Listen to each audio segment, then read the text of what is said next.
Welcome to the Avance Podcast. I'm Dan. And I'm Nick. And we are broadcasting not live from my couch as usual. It's a nice place to be. It's a nice It couch. is. We got the air conditioning going. Hopefully they can't hear it. It's so far so good. We're So not far, dying so of good. heat yet. Right? Yeah. I think Daniel's warmer than we are, though. Pretty much. Yeah, well, we're going to get to him in a minute. Yeah. All right, we'll talk about our guests in a minute, but first we'll talk about our Carter Automotive Group tip of the week. This one comes from some inspiration over the weekend. We helped a friend out with some wheels. Well, you did. But how'd that go? It was interesting. So there was some stuff on our wheels that was, she had some body work done and it needed to come off. It turned out it was just a little compound that had piled up on there and dried.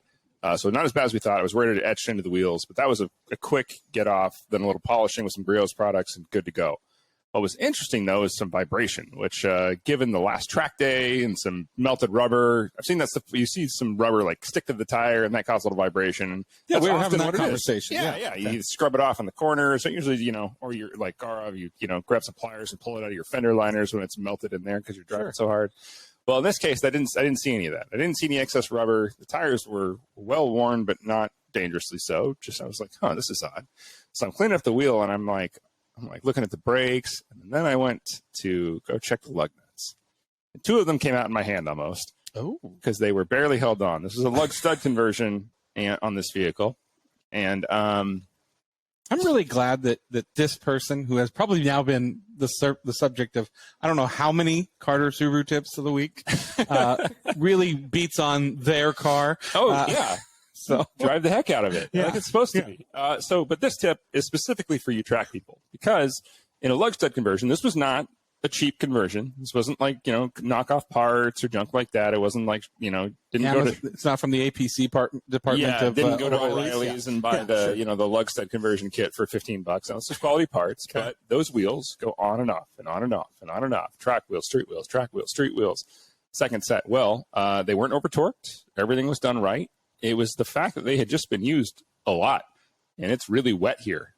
And on and off, you wear down the threads, you wear down, just from that constant tightening, even at torque, will wear those out. And it'll do that on any car. I actually had this happen on my C63 AMG as well. I broke 3 lug studs on that, driving that hard, and that car was a piece of crap anyway. But no, I've seen this happen a lot, but it's specifically in cars that are driven really, really hard. Your average street car just won't.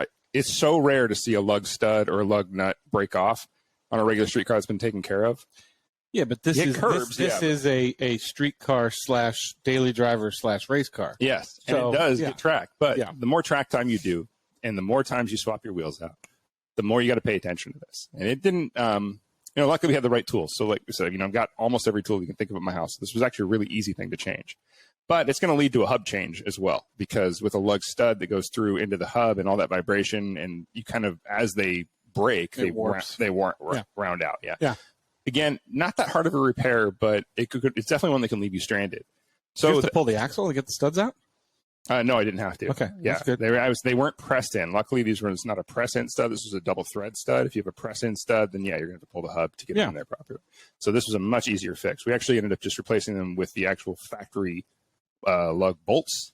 So instead of we basically just uninstalled the lug stud conversion kit. Okay. Really handy for swapping your wheels out, but yeah, it could have been a catastrophic failure. So as you swap your wheels out, at least every season, check your studs, check your hubs, make sure that everything is tight, torqued properly. You don't have too much play. If you have lug nuts, make sure you don't have too much play in there, because as you swap them over and over again, this just turns into a wear item. It's not a wear item on a street car, on a standard street car. I mean, and if you drive like Brian Elich, maybe, but for the rest of us, we have a certain listener who drives pretty hard. Yeah. But for the rest of us, it's just something you don't think about. It's just not a real concern. And it probably is the one and only advantage that a center lock offers to a street car, is that you pretty much never wear them out. Yeah. But other than that, this is something you need to be concerned about. So all you track people out there, anybody who does a lot of really, really hard driving, this is something you want to check critically. And no matter if you're like most of us and you religiously torque your lug nuts, right, or your lug bolts to where they're supposed to be, this can still be a wear item, especially around here when you're in really mixed environments of sand and water, things that wear things down. Or, this is the one thing I want to add, if you have spacers, even minimal spacers, this causes excessive wear on your hardware. Because it's pushing the wheels out. Those studs are taking a little bit more stress than they normally would. And I mean, even when they're designed for this, you're still you're putting a little more weight on that stud every time. So again, this was an easy fix. Back on the road the same day. Just had to round up the right parts and get it going. But could have been easily off the road the same day. So exactly, yeah, this could be a catastrophic failure. So something you definitely want to religiously check if you are a part-time track junkie, like a lot of us are. Yeah. So yeah.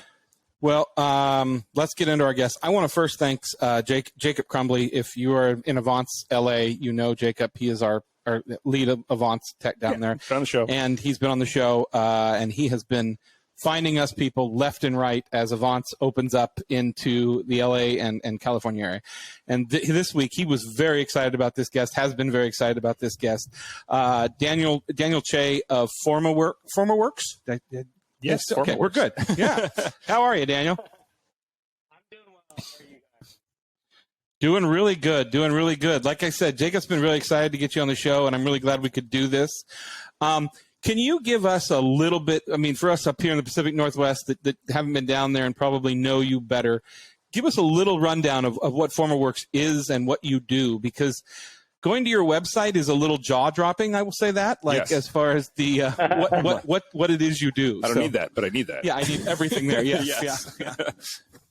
Yeah, I mean, so we build some of the nicest key pieces, or we call them key pieces, the keys for really nice cars.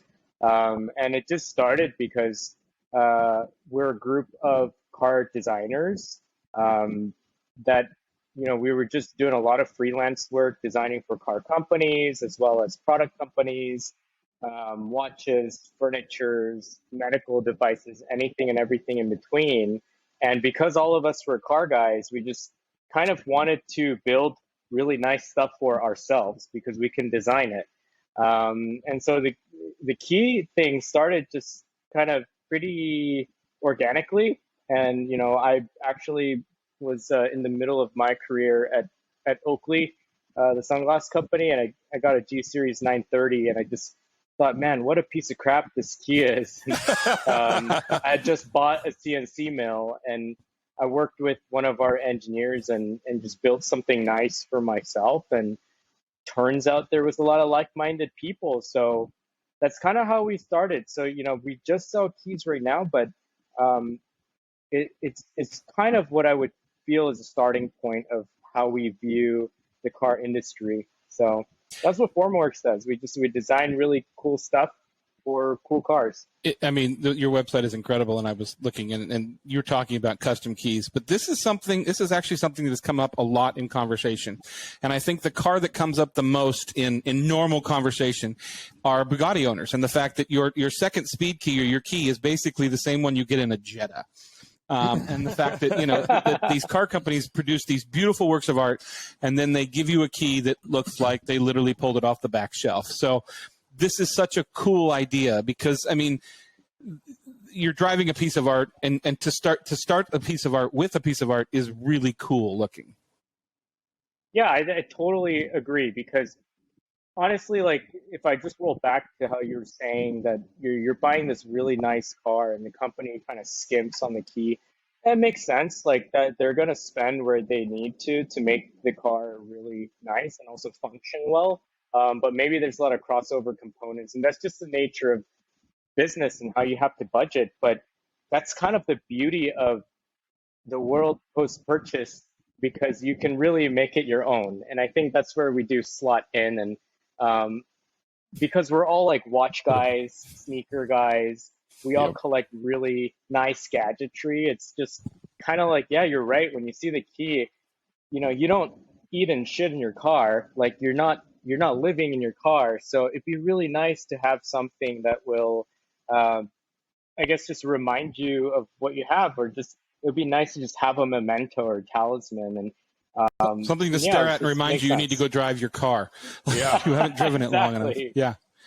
Exactly. I want to go back a little bit on you. I mean, obviously you're a car guy, and I do want to touch on the whole time at Oakley, because I think that's just not a small little bomb you dropped there, because that's a name that we have all used in motorsports and you know, skiing and everything like that. But where did you kind of come from and develop your love for cars? Long story short, I grew up in a garage because my dad ran a garage like in the middle of LA. And it wasn't something fancy. It wasn't a speed shop or anything. It's just standard oil changes. Once in a while, there was like an engine swap, but I was just near it every day. And I just remember at some point, my mom kind of pulled me back from that because she told me later on that I wanted to take you away from that environment because I didn't want you to become a mechanic. It's a hard life. It's in the limited scope of their understanding, right? And that's like where the seed was, because then I couldn't get away from cars. And every time I'd come home with my dad, he'd put me on his lap and let me use the steering wheel, and it rooted in me. And I think I just couldn't, like, I had to find my way back somehow. And so that kind of energy paired with the fact that I was always drawing when I was, probably from 3 years old. And it paired up to like when I found that you could draw cars or draw things around cars and live your life and make a living. I just thought, oh, that's kind of perfect. And that's how it all came together. So then I went to Art Center, which is one of the kind of 2 or 3 major schools in the world that most car designers come from. And yeah, and then I ended up at Oakley, which was a kind of a weird twist of events. So yeah, I mean, basically, when I graduated school, I had 15 offers to go to most of the major car companies. But what had happened was I interned halfway through school at Oakley, and then I found out almost all of them are ex-Mercedes guys. Nick, the manager there, that's now the VP, I think, of design now, but he had just left Mercedes after 15 years, and his last car was the AMG GT. And I was just like, dude, I think I just want to work here because I get to learn the best from these guys. I get paid better, and I get to like actually problem solve as a product designer. I could be a stylist and solve problems, and I get to go ski for work, and I get to afford a cool car. So I was just like, boom, boom, boom, boom. Checking all the boxes and win. Yeah. Yeah. So after school, I decided, I can come back to it, or I can do freelance, and that's, yeah, my whole journey like was kind of seemed like it would point like a sniper in one direction, and that little detour to Oakley was like really healthy for me because I got to understand a lot of I guess like manufacturing techniques and how to make things just work, because in car design you're very sequestered to your field because it's such a big product.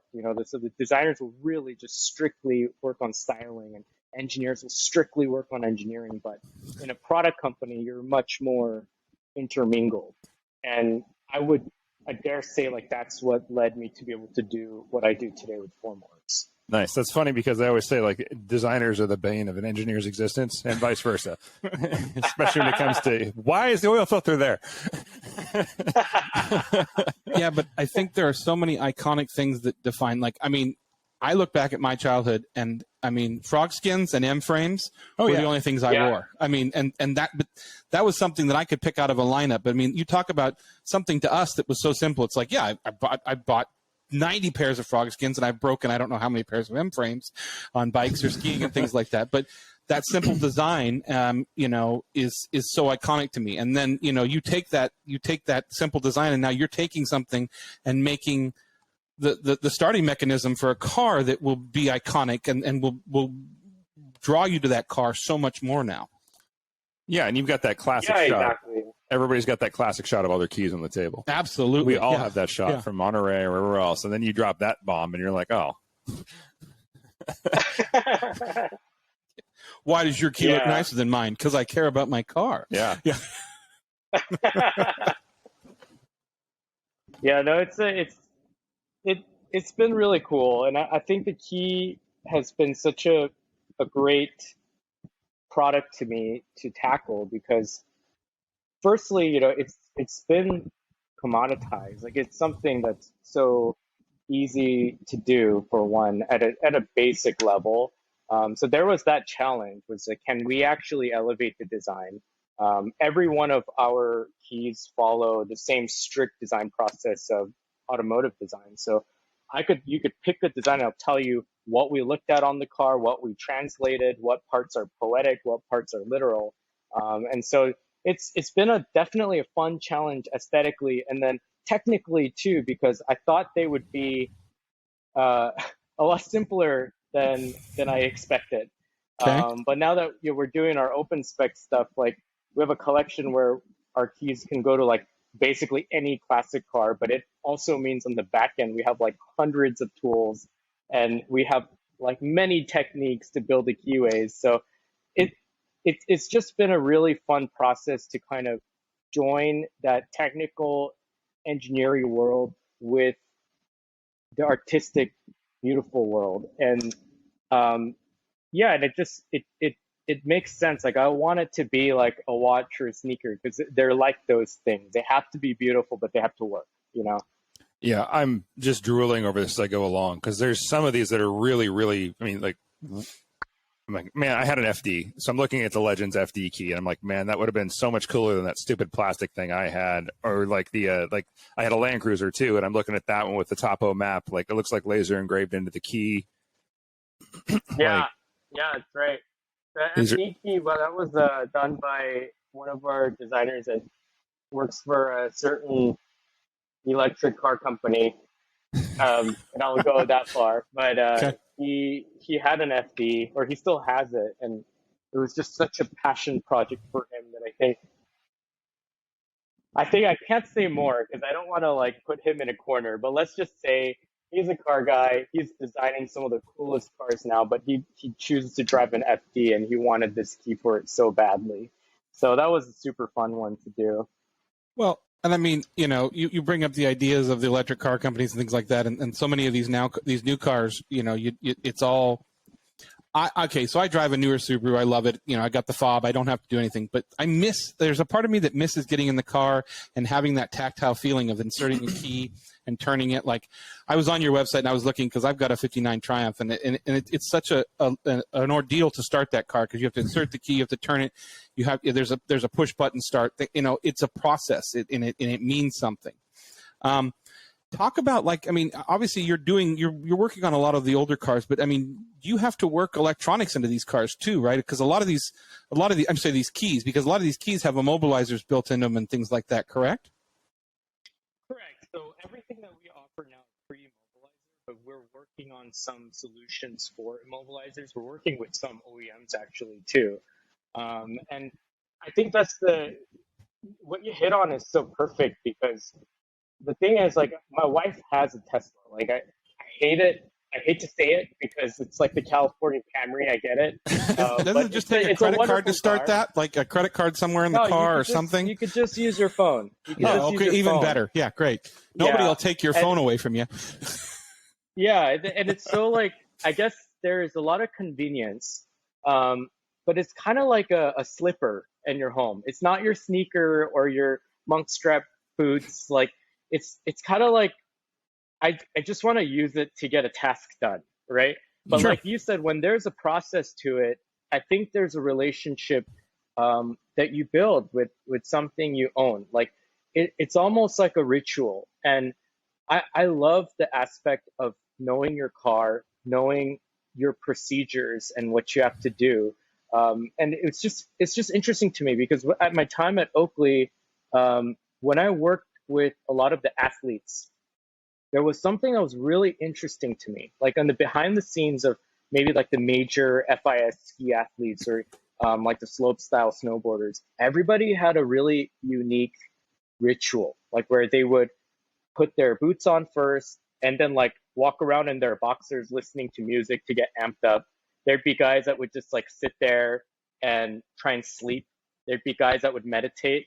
And I think I love that because it's kind of like your own way that you tackle the world, your philosophy, and it kind of applies to the type of car you choose, the complexities of it, knowing it inside and out, the start procedure, and yeah, it just kind of ties back to the fact that it'd be nice to like close that loop and have something nice in your hand to carry around, Yeah. So, yeah. So I'm going to jump topics a little bit, still talking about keys, but there's one in particular that stands out to me because of your background, and that is the Legends GTR key and the all-carbon R32 GTR behind you. Yeah. I think I have an example right here. Yeah, this guy. This is a fun one. So this one was done by our designer, John, and he had a GTR, an R32, for about 8 years. And he had multiple positions doing exterior car design. And he basically jumped around the world, the UK, Germany, Japan, and everywhere he went, he literally would ship the car. So for a while here, I had a white GTR here, and it had registration stickers from like 5 different countries, including Canada. And so lo and behold, like it's just it's easy to say he really, really loves his car, and he drives it hard. He literally drove it around the world. And he actually approached me saying, hey, let me do a design for the GTR, like for Forma. And that's how that started. And we went through like hundreds of sketches, but this one breaks down like pretty simple. Proportionally, he wanted to be very poetic, right? If you look at our other keys, let me pick one that's like not a prototype here. But look at like not showing off something you're working hard on. Yeah, you're right. Our Defender key, it's very reminiscent of our roofline, of the roofline of the Defender 90, right? That kind of rigid construction. But he wanted to go more poetic with this guy because he said, hey, I've driven this car for a long time, and it's kind of, they call it a Japanese muscle car. It's real muscular, it's strong, it's stout, but it's still a really light car. And to me, it's like a katana. It's a sword, but it's not like a European heavy sword. It's a light, precise sword. And the second thing is the keys in these things are so sensitive. The tumblers are real light. So I don't think we need a lot of leverage on the shape. So I want to go poetic. And that's what he did. That's why he kind of made this into a really long kind of sword-like proportion, because you really don't need a lot of turning force. And that was like a kind of poetic thing there. The second thing was we really love the, I don't know if you can see, but this guy is pretty wide. Yeah. Yeah. So I mean, the holes in the key look exactly like the tail lights to me. Yeah. So that was the other thing. That was the graphic. But with surfacing, it was really to really celebrate those bubble box arches, the box flares, because it's something that was really pretty on the car for him, and that's why you see that kind of section along here. Yeah, and I love the box flares on that car. The last thing, like you said, is just the taillights. Like that's so cool. The reason we did the taillights too were he was like, there are a lot of cars with double round taillights, but for some reason at night, when you just see the lights of a GTR, you just know it's a GTR. Yep. It's gotta be the proportion, just the mathematical spacing of the circles. And so you just literally like measured everything and did it to the exact proportion. And so that was this. And That's awesome. It's just everything has a really fun, cool story, but that's how he broke this guy down. I think we all know that as car guys. When you're following a GTR at night, you know it. And being our age in our early 40s, you knew when a Crown Vic was behind you because you knew those headlights. Yes. Yeah. I mean, with the little amber, exactly. I still get jumpy with that. These keys do not seem like something that I would want to go and put on a key ring. It seems like it's such a piece of art that it would just stand alone. Like, I mean, it's not something I feel like you're going to want to put on a key ring and put it with all the rest of the normal keys, as we'll say. Yeah. It's a standalone piece, like you were saying, showing, somebody would look at that. I mean, when I looked at that on the website, when I saw the holes, I instantly saw the taillights, obviously. Mm-hmm. But I mean, I did not see the, like you're talking about the haunches and stuff like that. So that's a really cool add-on. Yeah. Tell us about the carbon GTR behind you. So this one's done by Garage Active, and I think they just sold it for $1 million plus, which is crazy. But this thing is fully decked out. It's not like cosmetic. Like even the door sills, they almost have every surface detail that's OEM. So I just know aesthetically it was a ton of work. Like they have the correct even skirts on it, but they just look like you would have gotten a mold off a stock one, but it's not, because the rear haunches are like 4 inches out. So they had to adjust like every curve so it looks OEM in carbon, but it's not, you know. So I know that from a body and internal perspective, it's just a ton of work. And then, you know, the whole engine is like 13 or 1400 horsepower and everything's That all? wrapped inside. And it's just, it's, you know, it's like a singer of GTR. And that's what I like. That's what I love because like I have this here and then I have a Citroen DS coming next week. And we just did a key for a Ferrari 355. And I think that's the cool thing is that I didn't get into this like just trying to, you know, become a mega rich guy just selling keys, you know. I got into this because I love cars and I encourage that whatever we produce go to something that's actually meaningful to you. So and that's what that's why when you say like, oh, I wouldn't see these keys with a key ring, like there's definitely people that do that, but a lot of people don't. Even guys with huge collections, like they'll just get one of our keys for like their top 1 or 2 cars that they just absolutely adore. And that's what I love about what we do. You know, like every car on our feed, it's not some kind of marketing ploy. We're not trying to like grow from it. It's just people we've met along the way. And it's just super interesting. Like the FJ we shot, he's a producer for Top Gear and Chef's Table, but you would think, oh, it's just some guy that made a bunch of money and now he gets to have a toy. It's not. Like his dad gave him that FJ and it was a piece of shit back then. And it saved his life because in college he drove like 15 hours in a blizzard and he was scared to death that he was, you know, gonna make a mistake that night, but it got him through. And since, you know, his success, he's restored it, but that's his FJ, you know? And so that's what I love. Like I love seeing the people and now connecting that to cars that I just love. Like I can't pick a favorite of mine because I just really, really love cars and it's just perfect for the line of work we do, you know? Sure. Why don't you, so I'm assuming that the GTR that's there with you is in there with her custom key. Is that how the process goes? Does the car need to be brought to you or how does that work if somebody wants to have a key made? So we do about like 50% of people will just purchase a blank from us because we have a lot of international sales and they'll just have their local locksmith cut it. And the other 50% we offer duplication services and they'll send their key in by post and we'll take care of it, send both back. And then obviously if there's local guys, we invite them over. Like this is a closed studio because we have a lot of design projects and then also, you know, heavy NDA OEM projects that are ongoing. So it's not a showroom you can walk into, but if it's someone's really interested, you don't have to have $1 million GTR. You can let us know and you know, pop on by and we'll show you everything and take care of you here too. Yeah, well, I was looking all through the keys, and while it is a luxury item, I would say, which is a good thing, it's not so crazy out of this world that like somebody who just has like their favorite car, this isn't going to be so over the top that you can't do this. This isn't like $100,000 key, like, you know, like a Bugatti customer. There's a couple on that website that you could buy a Honda Civic for. They're pretty special keys, beautiful keys. Yeah, but most of them are not. In fact, it took me a second, and I saw it on your Instagram. I was like, that's where I've seen one of these before. There's a certain Drivers Club previous member with a Porsche who has one of your keys that I've seen before. Okay. And so it's featured on your page actually. So there's fine art. I actually try and like keep everything within reach.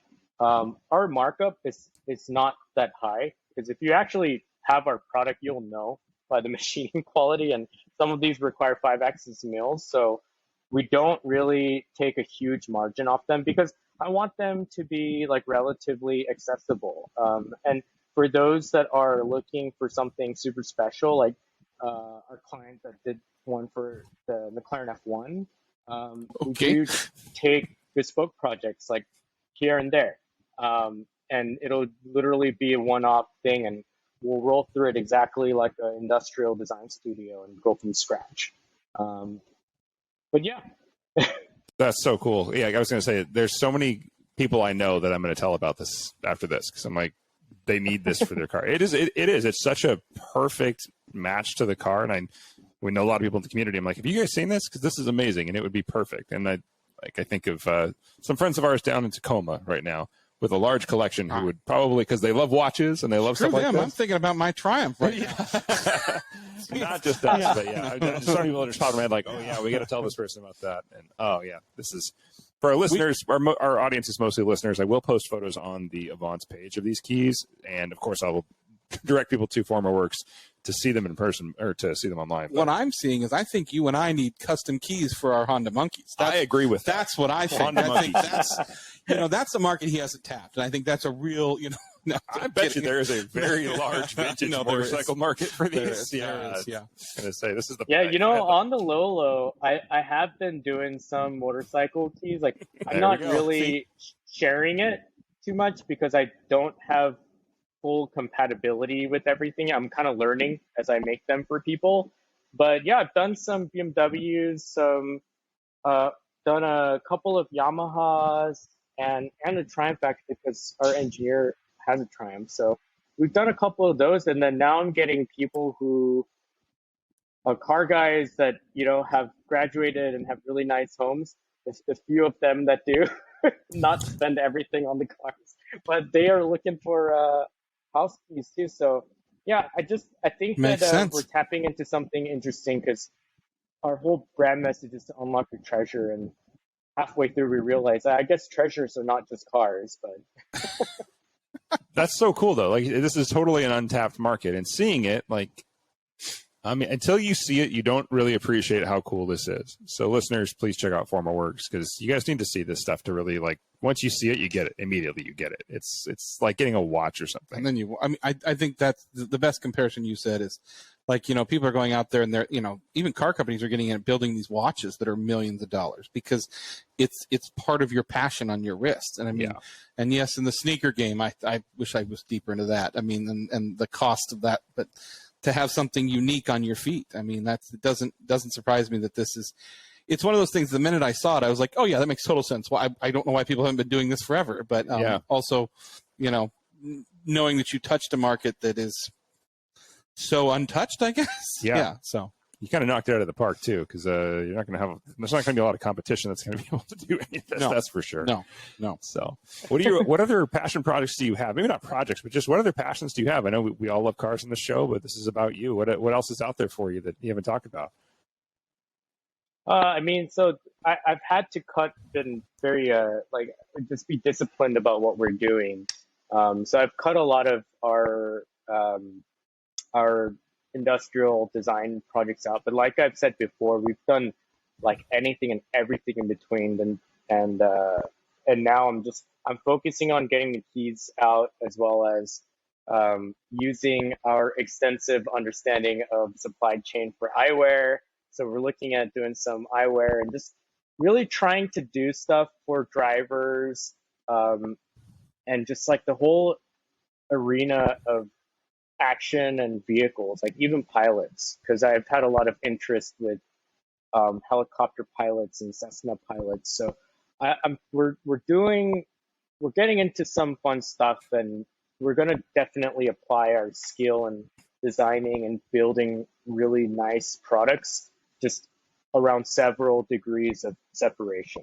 But the keys will always be like our passion projects where we're not looking for margin. We're really going to flex on design and make them like pieces of functional jewelry, But yeah, I mean, like that's kind of where Forma is going. And I guess on my side, just because I did work at Oakley for so long, I just kind of inevitably got into mountain biking and skiing and just became part of the job. And now it's like part of my character as well. So I'm definitely like love cars, but I love the outdoors too.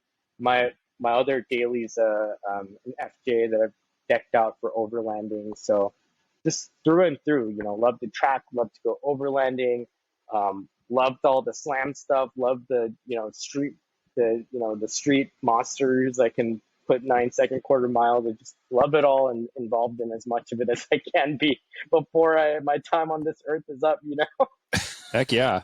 We're all about all that too. So especially the overlanding and the mountain biking and the skiing. Yeah. I need to get out more. All that free time. Yeah.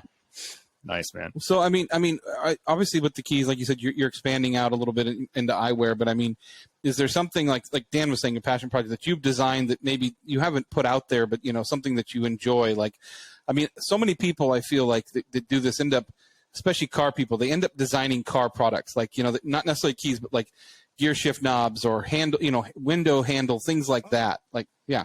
Yeah, we've done stuff like that all day long. We've done several shift knobs and buttons and levers and just tactile stuff, steering wheels. Wow. But typically, like it would really just be either for ourselves or because one of our B2B key clients like understand our skill level and just ask us to work on something else. And so we've done a lot of those things here and there. Like right now, even in the back, I'm doing some little like machined badges for all of these really nicely track built M4s now. So it's like we'll take little things here and there, but there's just so many. Like our project folder is probably in the 800 or 900 mark now, so I can't keep track of it all. Yeah, that's a good problem to have. Yeah. Yeah. So I'm sure scope creep has got to be a really easy thing for you guys in that there's such a demand for it. It's funny because there was this, I think there still is, but it's going away quickly from what I'm seeing in the industry, is that we were so worried that people were going to lose this passion for cars. Like there was this time where it's like everybody's just driving a Corolla or a Focus or whatever. And I don't mean like an RS or a GR, they're just driving their to and from car and they don't care anymore. But the market has not shown that at all anymore. We're seeing a lot of this stuff come back. People want cars that drive, and it's funny because as much as they're pushing up against it, there's more and more of this market, like you said, the air cooled market through the roof, the vintage JDM market. And by vintage, I'm dating myself because I say 80s and 90s. JDM market is through the roof, and it's like we all can't wait for the R34 to hit the 25-year roll so we can start importing them, and which they're going to go through the roof again. And so it's cool to see the individualistic style. Remember when we did it? It was just like whatever you could, shitty part you could get from Shucks, you bolted onto your car. Yeah, they all said APC, and they were clear taillights. Yeah, and now that has shifted. People are like, no, they want bespoke quality items. Yeah, and we see it a lot in Avants because people want that really special stuff. They don't want something just off the shelf. They want to not just individualize it, but do it in a quality way. And I love that is the trend that we're seeing more and more of, is people want quality parts on the car that's their own. Well, I think you hit it with the individual thing. Like everybody, look at the overlanding scene. Everybody's got a Prinsu. Everybody's got the Rome boxes. Now, that being said, I have the Rome boxes on top of my car because I love them. But you want to set yourself apart, and a lot of that I think a lot of the individuality in cars, especially with overlanding, comes from the vinyl stuff and stuff that you can set your car apart. And I mean, part-wise, if you've got a Tacoma, you're pretty much going to be putting the Fox shock suspension, Prinsu racks, things like that. But Icon, it's setting your car apart. I mean, it's no difference in any, in the lowrider scene or anything like that. So but you can throw $100,000 at an Overlander, and you're going to be like every other Overlander with $100,000 in their car. And then you pull out the key, and that's what they're going to remember because everybody has seen every light bar under the sun and every rack and every set of wheels and tires and skid plates and God knows what else. And you're just like, cool. But you pull something like that out, and you pulled out a piece of art, and that's what's cool. It's that slam it on the table effect. That's you can't wait to get to lunch so you can put the key on the table and be like, oh, is that what you started? Yours? Ugh, yeah. That's super interesting. We just did one. I kind of like went out of my way to make one for a very special client for his the Earth Roamer or Earth Cruiser, one of those gigantic overlanding rigs. And it was like a Mitsubishi Fuso underneath, and it was super weird because we were doing all this work to make a Fuso key, and everyone's like, why? And then saw what it went to. But oh, I get it. Yeah. That's funny. Yeah, totally. But I think that's what you touch upon is super interesting because it's not like, I think that everyone is going to want to customize things no matter whatever time frame we're in, or I guess era. But what's super interesting to me now is just seeing how things are skyrocketing, like you said, in a lot of the 80s and 90s cars.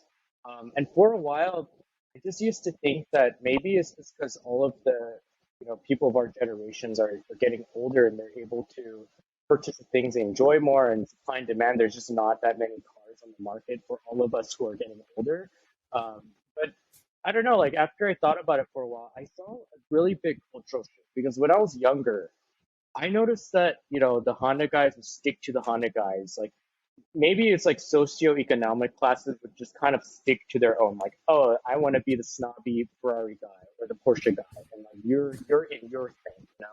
But it's completely flipped now, and like I just see it like the Avance Club that drove me here. Like it's just people are understanding what it means to just be a good human being and be passionate about cars and have a community around that.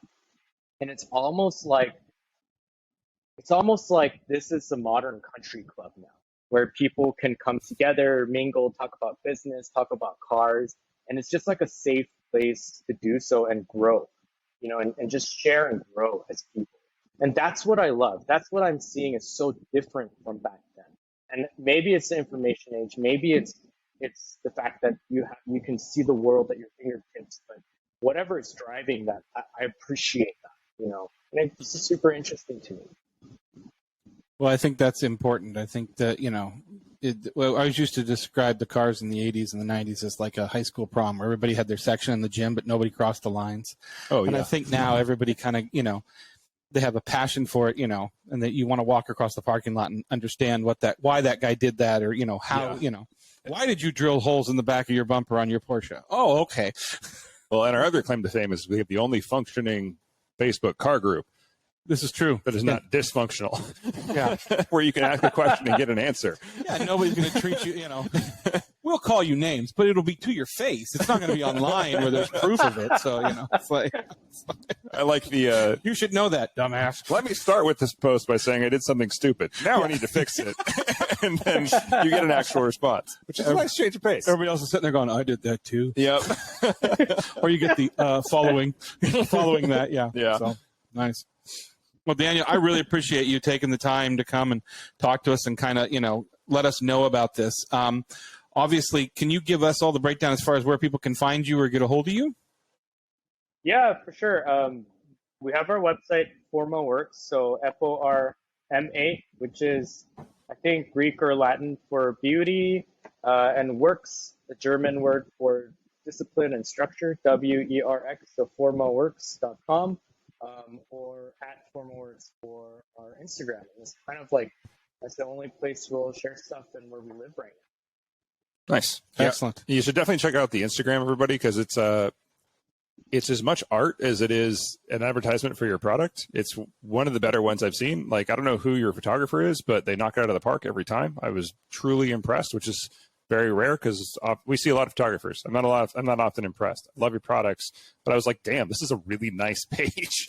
I just want to follow it for the content alone. It's like I said, if you like industrial design, if you like art, if you like cars, this is definitely a page you want to follow and check out.